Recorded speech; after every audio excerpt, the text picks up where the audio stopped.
David Wild. You're a rich girl, and you've gone too far. When I use both names. Exactly. I'm mad. Okay, what are you mad about this time? I'm mad because we haven't done this intro for Daryl. Yes, we both love Daryl Hall. He's great. And it's actually, I think, once upon a time, it was one of our most viewed episodes on YouTube.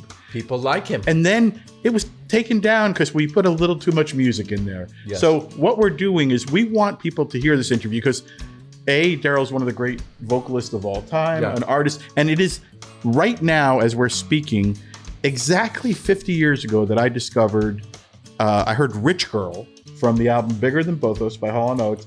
And I became a Daryl Hall, fan for life and got to know him. So we're going to put the episode back out. And Daryl has been off the road, which he usually isn't, because he's had a little health thing. Yeah. And we send him love. Yeah, and we wish him well. Yes.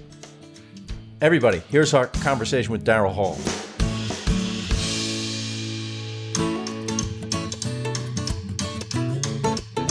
Let's spill the beans, chew the fat, food for thought and jokes on tap.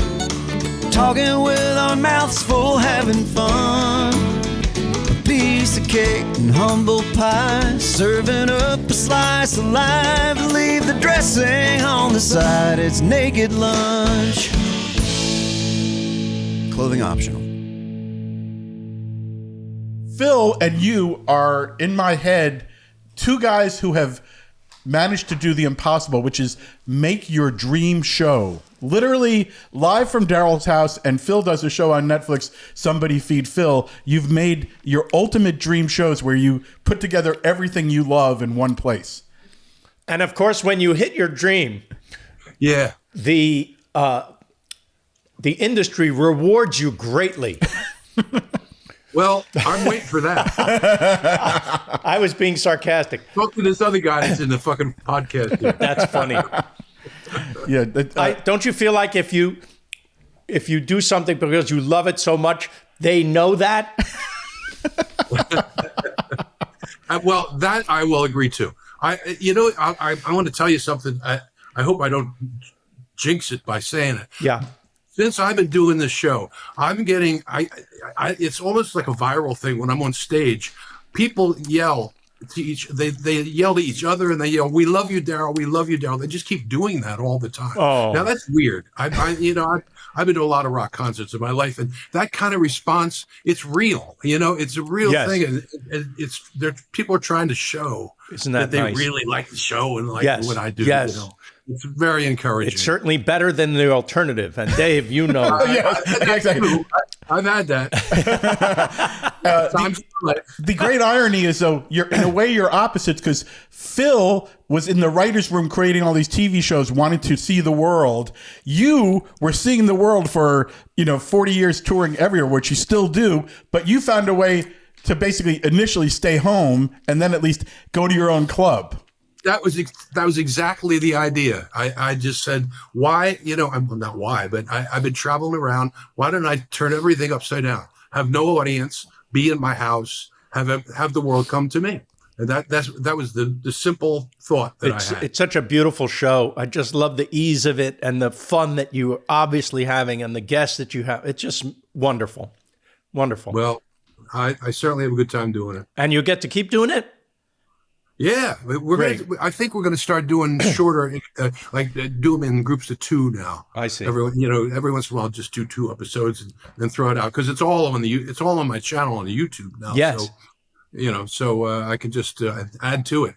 Can you tell us a favorite guest? Because I had a moment because you're two people who inspired my love of soul music. Like when Smokey Robinson was on, that was my, oh, fuck, this is the coolest thing ever. For you, what was the coolest moment when it started?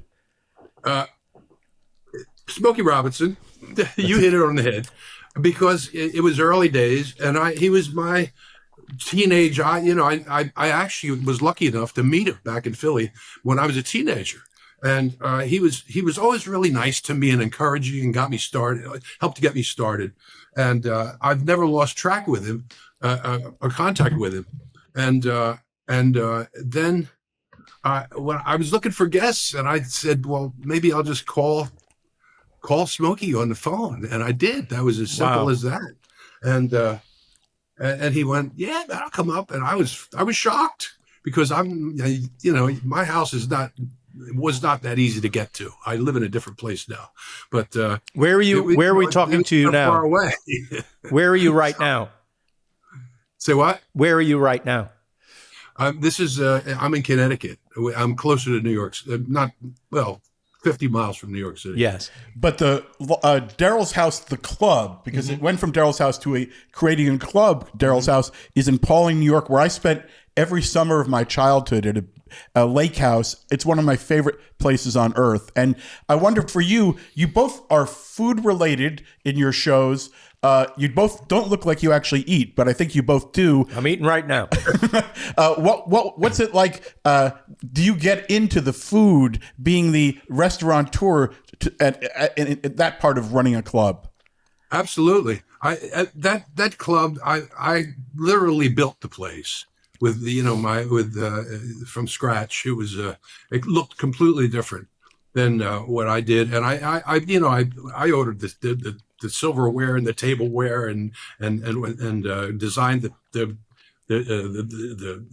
booths in the bar and designed the bar and worked with the chef to make the food, and there's some of my recipes are on the menu. Wow, I want to see this. It couldn't place. be more an extension of me. And Phil, you're running. Phil, in his free time and free money, creates restaurants. You're building a dream restaurant right now, right? And isn't it based on a restaurant is it somewhere in Maine? Yeah, but it's a diner. It's an idealized diner. All the comfort food that we love, just elevated by great chef and great ingredients. Based on a Maine diner? Yeah. Do you know a diner called the Palace Diner in Biddeford, Maine? Where is it? Biddeford. I used to live in Kittery. Ah! The Palace Diner is an old railroad car. Yeah, I know it. I know where it is. I don't know what's in it, but I know it. 15 seats. The most delicious food. Which brings us back to the album that changed my life. And to get back to music, Abandoned Luncheonette is literally I'm always asked, because of what I do for a living, favorite albums of all time. And I realized the gateway for me, it was, you mentioned Smokey Robinson, he was one of them. Stevie Wonder, even more so, because Songs in the Key of Life was a life changer. But Abandoned Luncheonette is an utter life-changing record for me. And so right at the start of I guess it's your second album, but at the start of your career, you already had a dining reference. Oh, that the world would have known that. They caught up. Yeah, it was good. It was a good album. Especially side one. Side one is the bomb. It is. Now you're saying words that kids don't know. Exactly. Kids do know album and side one. No, they do. Yeah. It depends on. It skipped a generation. Right. Daryl, I want to start off sort of by thanking you because we've spoken. I think I met you the first time I looked it up. 88. So I've known you for a long time. I'm going to love you for a long, long time. But I never have thanked you because I realized today, and I looked up the date. I believe it was December 5th, 1976. You sort of got me kissed for the first time by a girl who I took to see you at the Palladium on the Bigger Than Both of Us tour. So Daryl's a magician is what you're saying? It's the last time I got kissed also. And she was a rich girl, which although I believe rich girl, because I love your work so much, was inspired by a rich guy, but I did go on my first date with a girl to see you, and it was so good we were still dating for the next album tour at the Palladium. So, so thank you for that. Sure. And my connection this way is that I married a girl from Philly. Ah, there you go. Yeah. Well, so did I. Well, hold on. There's a fact that in preparing for this, as long as I've known you, I found a fact that may or may not be true, but because you're my maybe, favorite singer of all time, I would like to claim you as a Jew. Is it true that you were Jewish for at least a few months of your life? Is that a possible? Well, I don't know if you could be Jewish for a few months. But, Listen, I tried it. I'm still trying to get out. well, yes. The answer is yes. I went for the girl that I was just talking about, and her family said, "You're going to marry her. You got to join the tribe." And you've been complaining ever since. Complaining ever since. It changed my brain. What is your favorite part of Judaism, Daryl Hall? Not hiking. It's his belief in adult education. Yeah, I believe that would be part of the tradition of our people. I thought you were going to say not hiking, which is my favorite part of Judaism. Too, yeah, I am not a hiker either. Yes, right.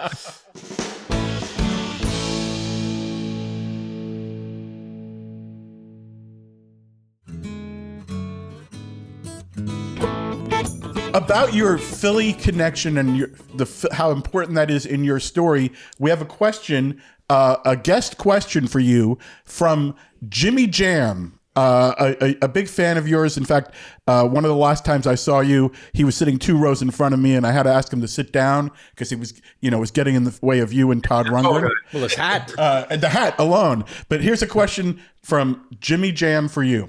We're going to play it on audio. David and Phil, it's Jimmy Jam. Nice to be here today, and particularly with your esteemed guest, Daryl Hall. Daryl, enjoyed seeing you in concert a couple of years back, along with Todd Rundgren, your fellow Philadelphia soul man. And I know that growing up in Minneapolis, for me, a lot of my musical, knowledge and influence was based on pop music because there was really no black radio in Minneapolis. I'm thinking that your growing up in Philadelphia probably was a lot different because there was obviously, DAS and all the great music that was happening, Gamble and Huff and all of that. And so I was just wondering about that geographical influence. How important do you think that was in shaping what became your, ongoing Hall of Fame music career? Okay. It played a gigantic role in what I am and what I do musically. I grew up right in Jimmy just, described it exactly. I used to not only listen to WDAS, but used to hang out at the station. And that got me started. I got to meet everybody. I hung out with the DJs. I made records with Jimmy Bishop. Man, I don't know where to start. Kenny Gamble, Leon Huff was my first record. It was I can't separate myself from Philadelphia. I am Philadelphia. I play a lot of different styles of music, but at the core of it all, it's Philly music. I mean, you can't leave Philly in my brain. Yeah, and that's my answer. The city and me are the same thing. It's a great city. Geography plays a lot of part in music. Yeah, because Philly was it's probably the most northern town, other than maybe Baltimore, which is sort of the same. And the influence is very unique there. You get this traditional European music, and you get the real deal R&B, soul, gospel music too. And Gamble and Huff, obviously iconic figures. Tom Bell, who is, I think, my favorite producer just about of all time. I have a particular love of him. I know you do as well. Can you just say, what was it like to have those guys when you're basically a kid right off the street? You managed to get I don't know if you had to sweep floors or how did you get into the studio with literally some of the greatest record makers of all time? It's sort of like, a kid getting into Motown a couple of years, around the same time. Yeah, I jumped right in. I was just starting Temple University, and I was around Philly. I was in North Philly. Was that because you were Jewish? Temple? You went to Temple? Yeah, of course. Yeah, that was the clincher. but yeah, I used to hang out at the Uptown Theater, and they had a talent show there I mean, this is the most traditional way.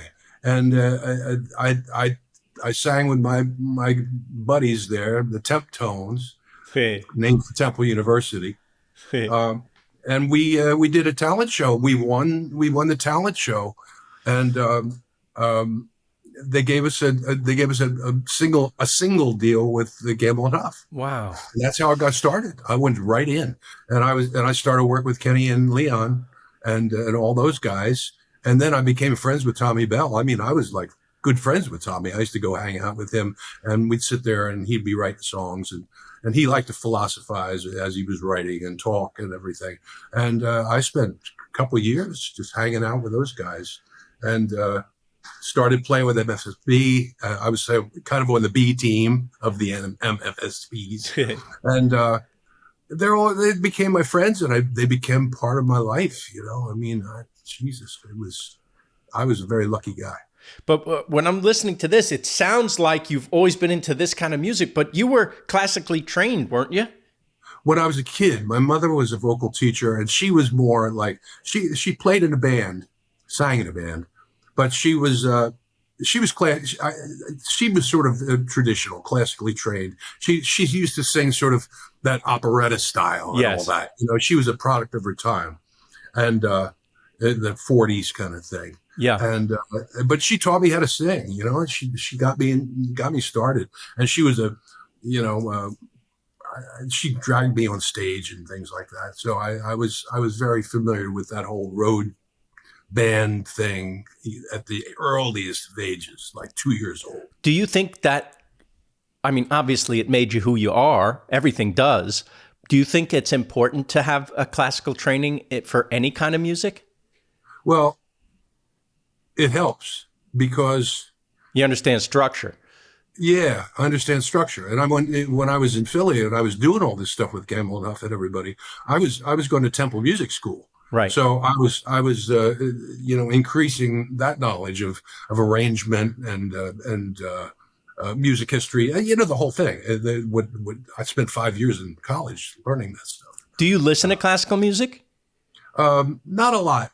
Not a lot. I don't listen to anything much anymore. You know, it's all in my head.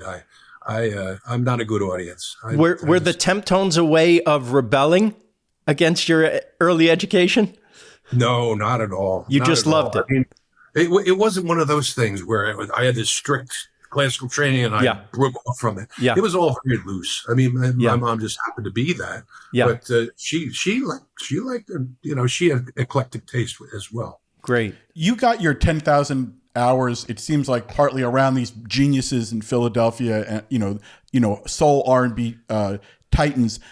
Still, you end up being what our mutual friend, the late, great T-Bone Walk, who I got to know hanging out with you for many years, and who he would, when you were not in the room, he always referred to you simply as the greatest singer on earth. He didn't like that. He didn't say Daryl. He goes, "What do you think it's like being in a band with the greatest singer on earth?" T-Bone, by the way, and for people who don't know, maybe just to say a word about T-Bone, because I got to know him through you and I fell in love with the guy. When he would come to town with you guys, we would get together, and this was a guy you wouldn't, on the street, you'd just pass him by, but he was one of the most talented musicians, a good, really great producer, worked with Daryl. He also played bass on the first rap hit, The Breaks by Curtis Blow, like just a genius level musician. Can you share a favorite story about T-Bone? Oh man. Okay. Let's see. There's so many stories. I'll share one that's really funny. We were in Las Vegas playing a show, and in the middle of the night, this goes back to the 90s or whatever it was. And then in the middle of the night, there was a gigantic earthquake, and the building started rattling, and the speakers came on, and they evacuated the building basically. And we were I was on the 35th floor. We had to get down the steps, and I get to the bottom. I get out there. We're all standing in the parking lot, thousands of people. I hear the screaming across the parking lot. We're all gonna die. We're all gonna die. And I see this guy walking with his arms out like this, with nothing on but his fucking boxer shorts pulled up to here, and he's walking, and his hair was sticking straight out because he was bald. Now you know Tebow, right? Yes. And he's walking. We're all going to die. We're all going to die. And people are like backing away. Whoa, whoa, you know. And he got hysterical very easily. He did have other skills besides that, though. Would you? I think his hysteria added to his abilities. There was something about it.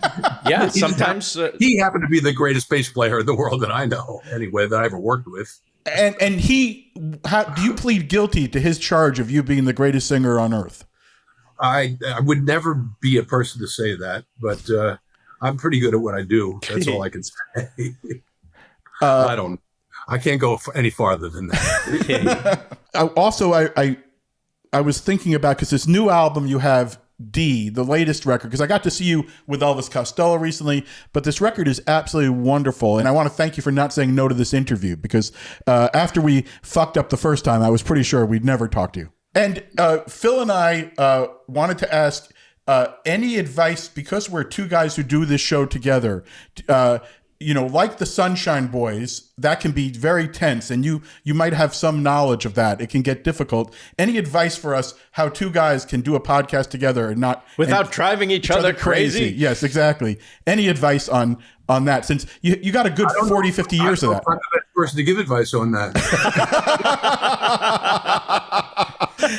Well, a few, I've seen you driven somebody crazy.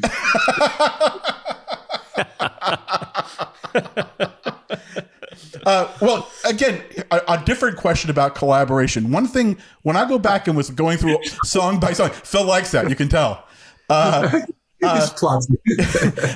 When I go through your work, you're one of the only, and Tom Bell with Linda Creed is another. You wrote a lot of great songs with women, literally with Sarah and with Sarah's sister. A lot, and people. I think there's people who don't quite realize that. What do you think writing with women has been? What has that brought to your career? Because you also have written tons of great songs of the classics alone. But what have you learned from writing with women? Has it made you a more sensitive singer-songwriter? No, you know what? I hate to look at it that way. I'm not a person who sees that much difference in the minds. I mean, I get along very well with women. I like to hang out with women. Those girls, the girls that I worked with, the Allen sisters, they were just talented. They were just talented people. Whether they were girls or not, they had very. I don't know. I don't think they had particularly feminine traits in their songwriting. In fact, maybe the opposite. They were very neutral about it. And if I'm going to write a song, I have to bond with people. I've tried to write with people and it didn't work, both men and women. But if it works, it works. It doesn't really matter who you are. Well, on the new record, Dave Stewart is someone who, I go back to, I think I got to know you around the time of, your first collaboration with Dave. Yeah. And this new record with, you wrote a bunch of them with him, and it really works. He was a dad at our kids' school. So, yeah. We know Dave. He's a great character. What about his character makes him a good collaborator for you? Well, in Dave's case, Dave and I if I have other than T-Bone in my life, Dave, I mean, he's gone now. Dave is my best friend. He really is. He's my closest friend. I've known him now since the early 80s, and we spend a lot of time together. We have houses in the Bahamas together, not together, but around the corner from each other. And we know each other telepathically and instinctively. We know everything about each other. We share all kinds of things in life. And when you have a bond like that, it makes writing easy because he's so talented and he's such a dynamo of energy that he makes me feel alive when I work with him. I mean, I might be down. I might be, I don't know, not thinking creatively at all. And I get together with him and suddenly it goes like that. It's just one of those things between people that work with him and me. That's all I could say about it. It kind of goes beyond description. And with your new show, you're collaborating all the time. Yeah. I mean, we're trying to figure out other ways of collaborating too. You know, lots of things. It's, we have a collaborative relationship, and I think it goes beyond just writing songs together or recording songs together. Have you ever had a Daryl's House collaboration that you don't have to name a name, but did it ever not? Is there one or two that never ran because it wasn't a good match? And you said, "Get out of my house." Yeah, exactly. Well, no, we never had one that never ran. We've had a couple that canceled and completely fucked everything up, you know, in the last minute and all that. But sort of like we did with the podcast here. Yeah, just like that. No, not the same. But I've had some guests that I was surprised in a negative way. Oh, that I expected more out of. You know, had no sense of humor, or you know, didn't seem interested.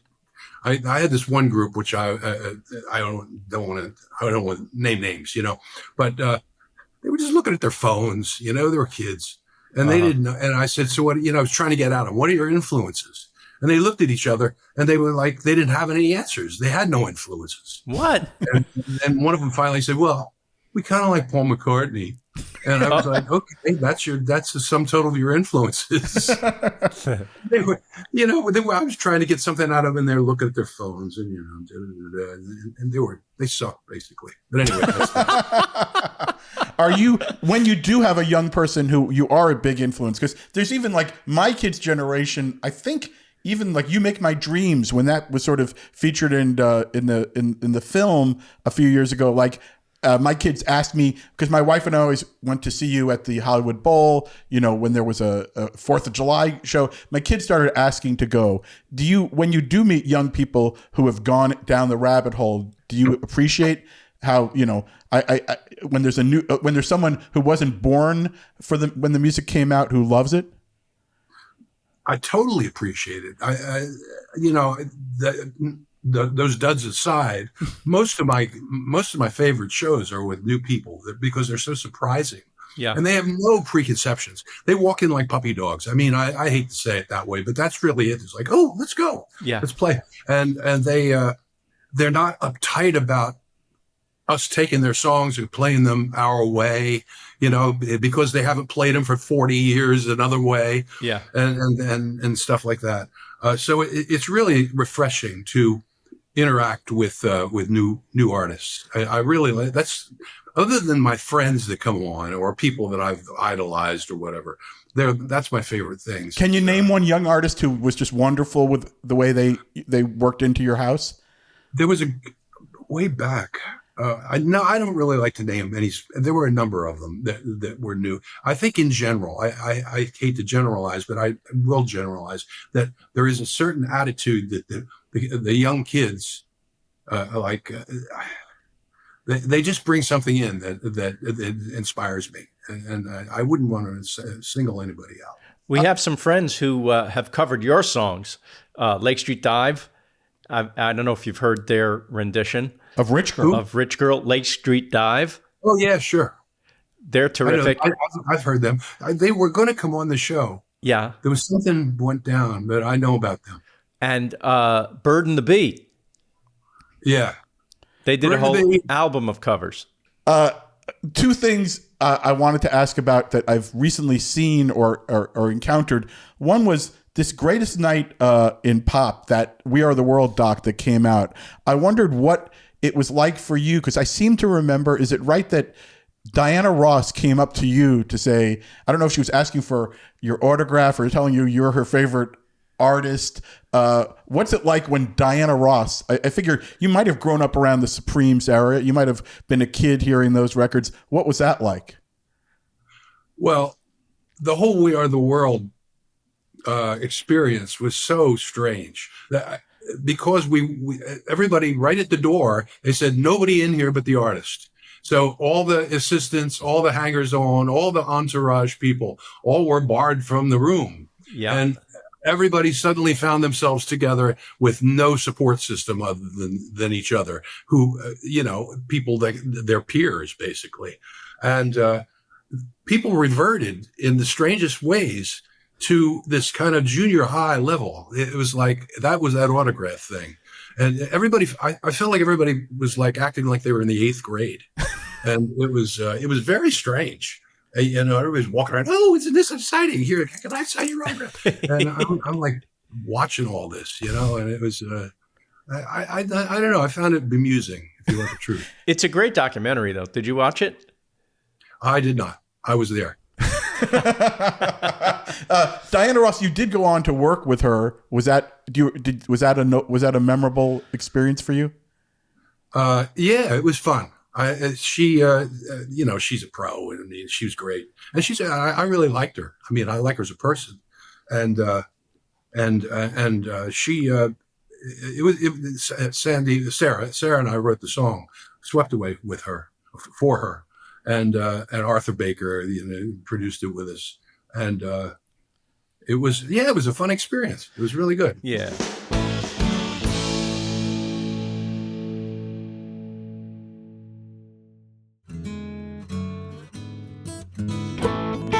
The great record we had Steve Van Zandt on the show, and we talked about Sun City, and I think sometimes We Are the World gets celebrated, again and again. I kind of think Sun City is one of the coolest tracks. Looking back, thinking, if you're going to use the power of music to make a statement, that was a great statement. Any memories of that? And I kind of think of you and Stevie Van Zandt, two guys who love soul music and who managed to bring your own thing, but also pay tribute to it. It's funny. I don't remember those sessions that well. I remember doing it, of course, and that it was a cool song, but it was. I think I agree with you. It was a little more like We Are the World was.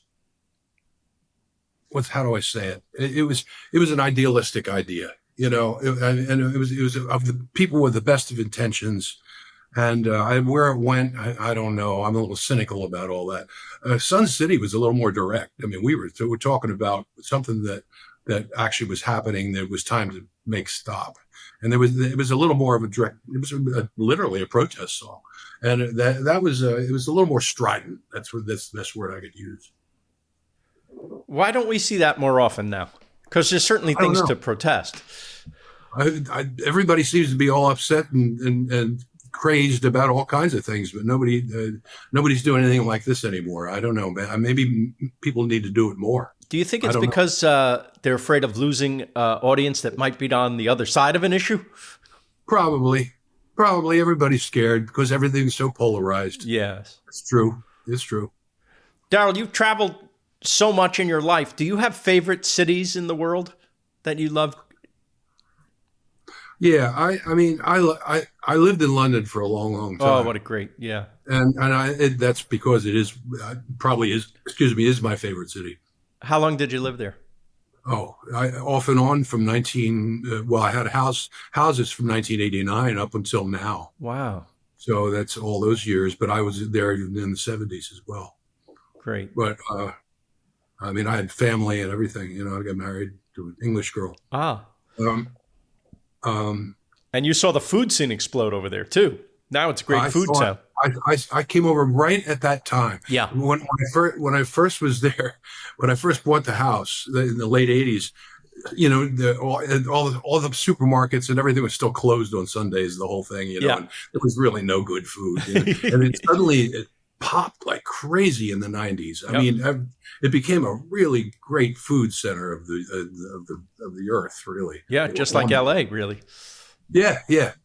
I like LA too, by the way. That's another city that I favor. You're not a big New York fan. I am. What's the opposite of fan? What don't you like about it? Because it is a world city. Anything about it. It's a garbage dump with crazy people. Holy cow! Did you have a very bad experience? Yeah, a lot of them. Really? But I wouldn't go into that. No, Okay. I just don't like it. Aesthetically, it depresses me.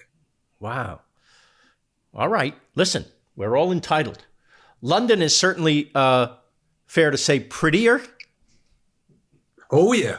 See, I'm a very visually oriented person as Yes. well as audially, and I can't stand looking at crap. I can't stand looking at trash. I can't stand looking at scaffolding and broken streets and potholes and any of that. I like beautiful architecture. Yeah. I Yeah, like yeah. nice things. I like to live in beauty. And on tour, are there other cities besides London that are absolute favorites? Like, is there cities in Europe where you'll go out of your way to make sure they're on the itinerary? Well, I like Paris. Who doesn't like Paris? And let's see. Let me think. Milan and Rome, all the basic ones. I mean, they're famous for a reason. I like those kind of places. I mean, they're centers of culture and centers of aesthetic centers. Firenze, all those kind of places. It's just nice to be there and look around. And when you tour Asia, of course, you've been to Japan. Sure. I like Tokyo. I do. Yeah. I like Japan. Yeah. It's a bitch to get there and get Right, back. But, right. But I do really like Japan. Me too. Is there anywhere in the world that you discover certain songs are big that you like? Do you actually have certain place in the world where you have to play a song that's not normally in the set? Do you have are there cities that have embraced different songs? Japan.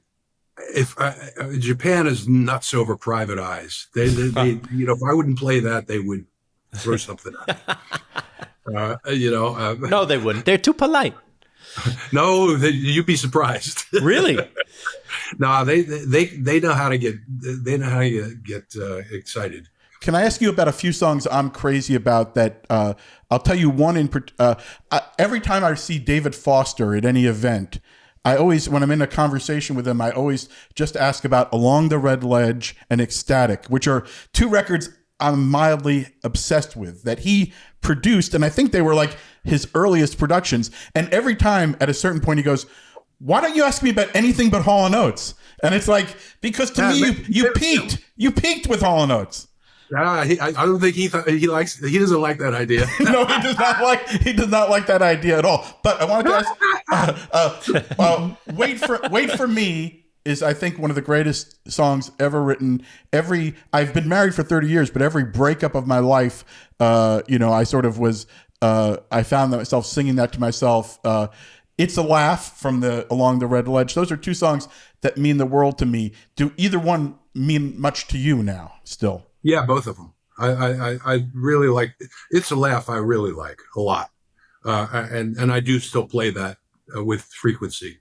The Red Ledge album I really like. I agree with you. I was very proud of that album. I thought there was a lot of really interesting ideas, and it was like pulling teeth with David, though, I'll tell you, because he wanted to go in another direction, and I had to keep it edgy, and that was a little bit of a tense situation. But and you, of course, Wait for Me. I still play that on just about every show. Do you remember the moment of inspiration on either one of those? Because they mean so much to me. Can you tell anything about the moment of inspiration? They were written about a certain situation. About the same person, they're very emotional songs, and they're written about something that really happened to me. Both of those songs, the circumstances were unfortunate. That's all I can say. But the songs were good that came out of it. And when I see you at the Greek singing, do you still emotionally? How often do you go back to a place of inspiration, or does that still happen? Because you have been singing some of these songs, and investing in them emotionally for, 3 or 4 decades. I go into it. I don't think it's very hard for me to sing. I don't just sing by rote, just to open my mouth. It has to. It's an emotional thing, and it's soul singing. What can I say? You got to believe it. You got to feel it. And if there's certain songs that if I don't feel, I just don't even want to play, and generally don't. I saw an interview you did with Bill Maher last year, and he mentioned a song that I hadn't heard.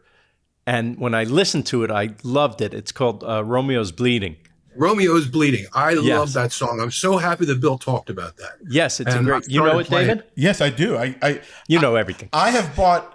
I can't say this about anyone. I have paid for, even though I get it free sometimes. I've paid for every record Daryl's ever made. Oh, that's nice. Ever. That might get you a burger at his restaurant.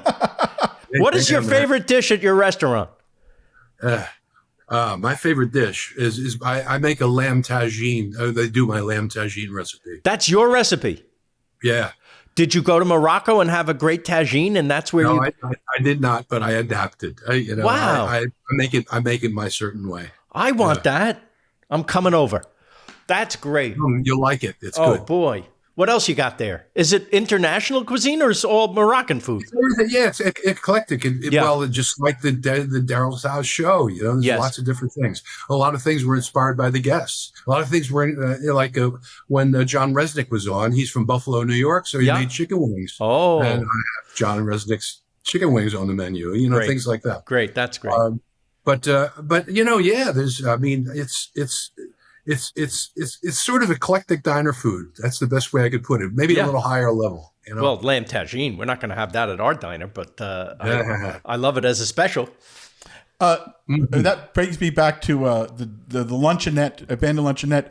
Arif Mardin, I wondered, because I think there's a generation that might not realize that, because you worked with a lot of great producers and ultimately had the most success when you started producing yourself.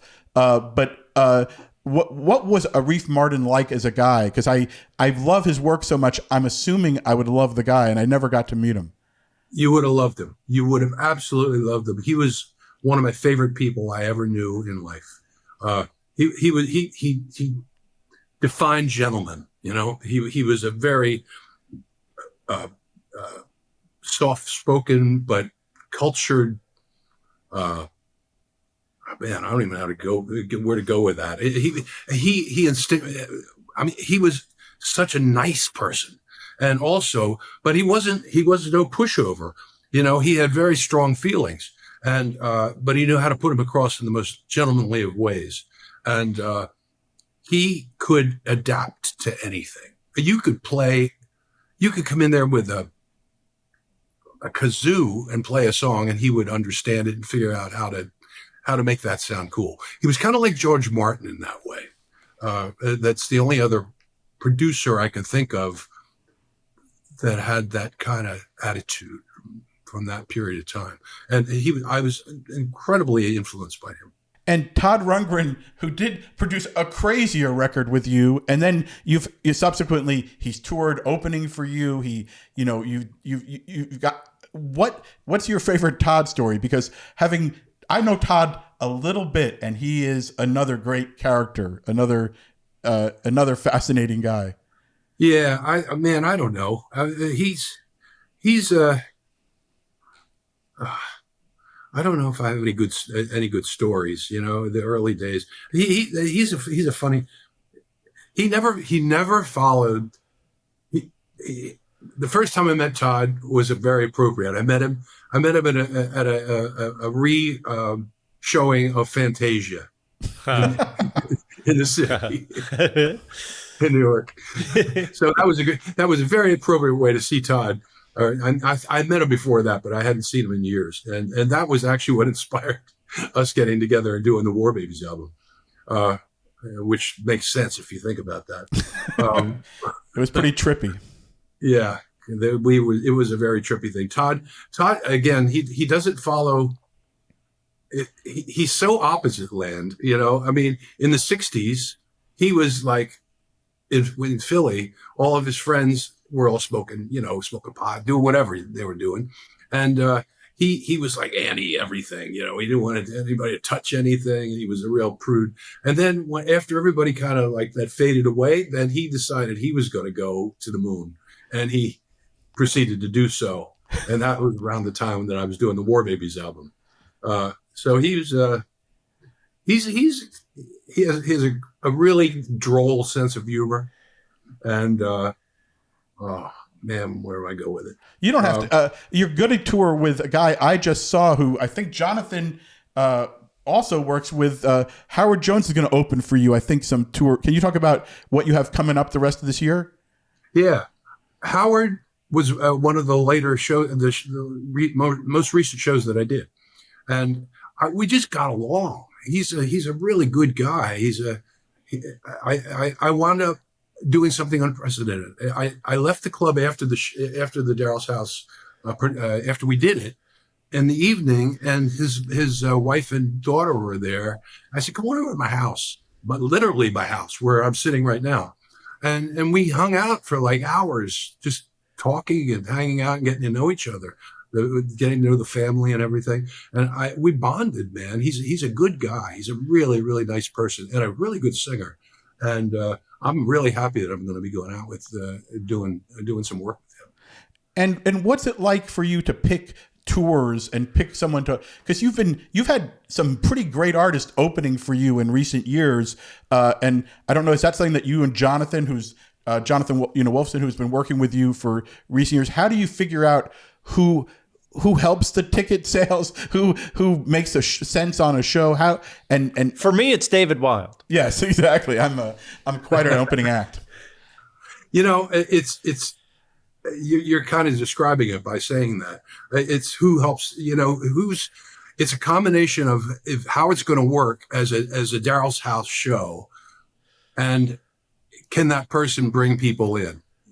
Just to, I mean, people are coming to see me basically, but it's always good to have the extra people come in, and it also, we can play bigger venues and things like that. So it's a kind of a balancing thing, and it's who's available too. Now in Todd's case, he likes to work. He likes to do this, and he goes out with me. He said, "Whenever you want to, I do the shows." Because I did the Elvis show. I'm bouncing around here. I did the Elvis show, and that was a co-bill. But I feel like I don't want to do those kind of major tours anymore. I just want to do shorter Daryl's House tours, where it's basically a live version of what we do on the TV show. So. In order to do that, I need the kind of bonding and the right combination of artists to bring in. And Howard is going to be doing it with me, and I think I have some other people in mind. I'll be doing more with Todd, and I'm just going to keep doing it that way. And do you think, being at the show, I ran into more old friends at the show at the Greek than I ever have, and I keep thinking, like, we're still here. Like, the people who still give a shit about music, the people who still will show to experience it. I don't know, for you, do you ever look out in that crowd and think about those people? Because, there's young people, but there's also not young people. And what do you think about the people who show up time after time? I think about it all the time. I look at the audience. I make sure I have this thing with my lighting guy, turn the damn lights up so I can see people. Because it really matters to me what people are doing out there, seeing what faces are out there. And I have it's an outrageous amount of a range of ages that come to my shows. People that have been doing it for a long time, like you, and people like college, right out of school or in school. What am I saying? I think what bonds it is I don't know what it is what I bring to the table. It's the musical thing. It's my point of view. It's the way I put a show together. It's this combination of things that makes people want to get together and come see a Daryl show. Well, I think about, and Phil, you should ask about any songs that you want to ask about, but I'll just say, right. Van Morrison once said to me, and Van, I think I'll say it, he can be grouchy, but he once said something to me. I asked him about, is all good music soul music? And he said, well, that at its best, that's where it comes from. And I wonder if is that as good, to me, that was as good a definition of soul music as I've ever heard. Well, it depends what you mean by soul music. But I think if music doesn't have soul, then it's not worth anything. You cannot intellectualize music. It has to come from the heart. It has to come from the soul to have any kind of effect on somebody else or yourself. So I would agree with him in that respect for sure. All music is soul music at its heart. Well, Daryl, I've really enjoyed getting to meet you today. I look forward to coming to see one of your Daryl's house show. I look forward to you singing My Yiddish Mama. My church is open to all. Do you feel guilty about having been Jewish? Because that's how you know you are, in fact, Jewish. I will say it made me feel better because, like, I can always, I like claiming Bob Dylan. I think Bob Dylan has sort of a line in one of your songs. Like you have I think you must like some of Bob's writing. So if we can claim you and Bob Dylan, in some small way, I feel good. Well, the unfortunate thing is the original lyrics of You're Living a Dream Time were written by Bob, but I turned them down. But you kept Movie Star Eyes or something? Why did I do that? Yeah. Did he get mad? Do you know? No, he didn't, man. He sent me these crazy lyrics. Dave Stewart, said, "Hey, we have the song Dreamtime. Do you want to write the lyrics, Bob?" And Bob gave me this tape of him singing Dreamtime with his lyrics. Wow. And I said, but that's not really what I want to say. I don't know what I was thinking. I was like, yeah, okay, sure, I'll sing those words. But I didn't do it. So I can say there are people who have used Bob Dylan lyrics they didn't like because they wanted to say it's a Bob Dylan lyric. So, but you're the kind of artist who you'll stick to your guns. I unfortunately, yes. Well, thank you so much, Daryl. We so appreciate you putting up with our screw ups, our fuck ups, and still talking to us because it means a lot to me. Me too. No problem. Thank you, Daryl. Have a great day. Thank you, man. Naked Lunch is a podcast by Phil Rosenthal and David Wild. Theme song and music by Brad Paisley. Produced by Will Sterling and Ryan Tillotson. With video editing by Daniel Ferreira. And motion graphics by Ali Ahmed. Executive produced by Phil Rosenthal, David Wild, and our consulting journalist is Pamela Chellan. If you enjoyed the show, share it with a friend. But if you can't take my word for it, take Phil's. And don't forget to leave a good rating and review. We like 5 stars, Thanks for listening to Naked Lunch, a Lucky Bastards production.